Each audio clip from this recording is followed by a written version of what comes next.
దినవాక్య ధ్యానాంశము. నీ జీవితాన్ని దేవునికి ఎలా ఇస్తున్నావు? ఒకరోజు డిఎల్ మూడీ ఒక హీరోయిన్ ఇంటికి వెళ్ళాడు.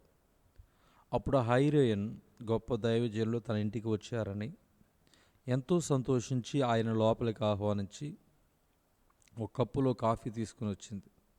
అప్పుడు డిఎల్ మూడీ గారు ఆ అమ్మాయితో మాట్లాడుతామా, నువ్వు చూడడానికి చక్కగా ఉన్నావు, అద్భుతమైన మాట తీరు గలదానివిగా కనబడుతున్నావు. మరి ఎన్నో చక్కని తలాంతులను దేవుడు నీకు అనుగ్రహించాడు. ఇవన్నీ నీవు ప్రక్కన పెట్టి సినిమాలో నటిస్తూ అందులోనే జీవిస్తున్నావు. నువ్వు ప్రభు బిడ్డగా జీవిస్తే బాగుంటుందమ్మా, ఒకసారి ఆలోచించమ్మా అని చెబితే ఆ హీరోయిన్ చెప్పిన మాట, అయ్యా నాకు కూడా నీతిగా ప్రభు కొరకు జీవించాలని ఉంది, కానీ ఈ మధ్యనే 3 సినిమాలు హిట్ అయ్యాయి, సినిమా అవకాశాలు బాగా పెరిగాయి, ఇప్పుడు ఎక్కువ సినిమాల్లో నటించి మరిన్ని డబ్బులు సంపాదించగలను. వయసు పెరిగిన తర్వాత, అందము పోయిన తర్వాత ఈ సినిమా ఫీల్డ్లో కొనసాగడం కష్టం.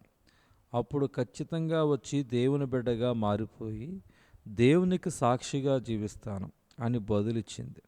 అప్పుడు డిఎల్ మూడీ గారు మధ్యలోనే కాఫీ తాగడం మానేసి, అమ్మా నేను ఈ కాఫీ సగం త్రాగాను, మిగిలినది నీవే తాగమని చెప్పి తిరిగి ఆమెకి ఇవ్వబోగా ఆమె బహు కోపంతో, ఇదేమిటండి పాస్టర్ గారు, మీరు సగం త్రాగి మిగిలినది నన్ను త్రాగమంటున్నారు, మీరు ఎంగిలి చేసిన కప్పు నేను ఎలా త్రాగలను?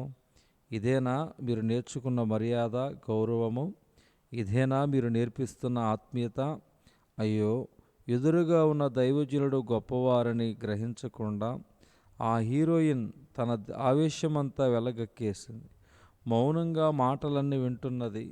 డిఎల్ మూడీ గారు మధ్యలో కల్పించుకుని, అమ్మ ఒక్క నిమిషం ఆగుతావా? దేవుని సేవకుడైన నేను ఎంగిలి చేసిన కప్పునిచ్చి మిగిలినది త్రాగమంటేనే అన్ని మాటలు అంటున్నావే, అయితే ఒక సత్యం గ్రహించు, నేను లోకమంతా ఎంగిలి చేసిన తర్వాత ఇప్పుడు నీకున్న అందం, సత్తువ, సమస్తం ఉడికిపోయిన తర్వాత, ఇక నీ వల్ల ఎవరికి ఉపయోగం లేదని తేలిన తర్వాత దేవుని దగ్గరకు వచ్చి, ప్రభువా ఇదిగో లోకం ఎంగిలి చేసిన నా జీవితాన్ని, బలాన్ని కోల్పోయిన నా జీవితాన్ని నీ చేతుల్లో పెడుతున్నాను అని అన్నప్పుడు, దేవుడు ఒకవేళ నీవు ఇప్పుడు కోపపడిన విధంగానే కోపపడితే ఏం చేస్తావు? ఒక సేవకుడైన నేను ఎంగిలి చేసిన కప్పును నీకు ఇస్తేనే అంత కోపం వచ్చిందే, మరి దేవుడు నీకు అద్భుతమైన దేహాన్ని ఇచ్చాడు. ఈ దేహం దేవుని ఆలయం. నీ హృదయములో దేవునికి చోటు ఇవ్వకుండా ఈ ఆలయంలో నీ ఇష్టానుసారముగా పాపపు పనులు చేసి లోకమంతా ఎంగిలి చేసిన తర్వాత అప్పుడు వచ్చి, ఇదిగో ప్రభువా నా జీవితాన్ని నీకు ఇస్తున్నాను అన్నప్పుడు, ఛీ పాపిష్టి పనులు చేసి నీ జీవితాన్ని లోకమంతా ఎంగిలి చేసిన తర్వాత ఇప్పుడు వచ్చి నీ శరీరాన్ని నాకు ఇస్తానంటున్నావు, నాకు అవసరం లేదు పో అని ప్రభు అన్నట్లయితే నువ్వు ఎక్కడికి వెళ్తావు తెలుసా? తిన్నగా నరకానికి వెళ్తావు.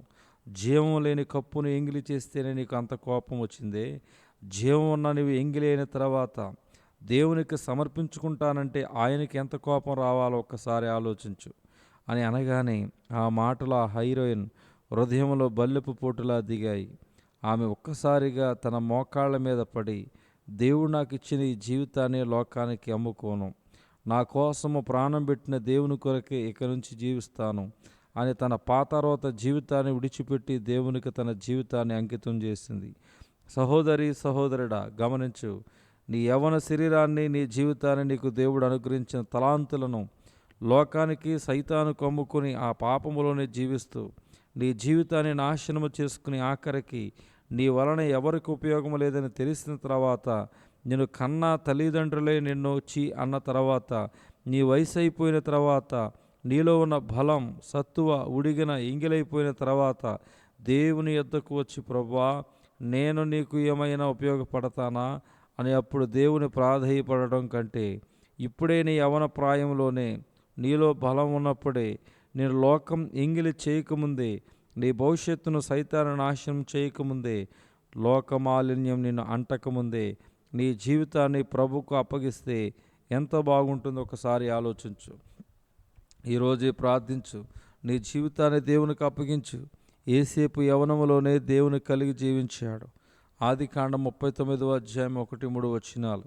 యేసేపు యవ్వనాన్ని పరిశుద్ధంగా కాపాడుకుని జీవించాడు. ఆదికాండం 39వ అధ్యాయం 1-11 వచనాలు. దానియేలు యవ్వనస్తునిగా తన శరీరము అపవిత్రపరుచుకును తీర్మానించుకున్నాడు. దానియేలు గ్రంథం 1వ అధ్యాయం 8వ వచనం. షడ్రక్ మెషక్ అబేద్నెగో యవ్వనంలోనే దేవుని కొరకు రోషం కలిగి జీవించారు. దానియేలు గ్రంథం 3వ అధ్యాయం 13-30 వచనాలకు.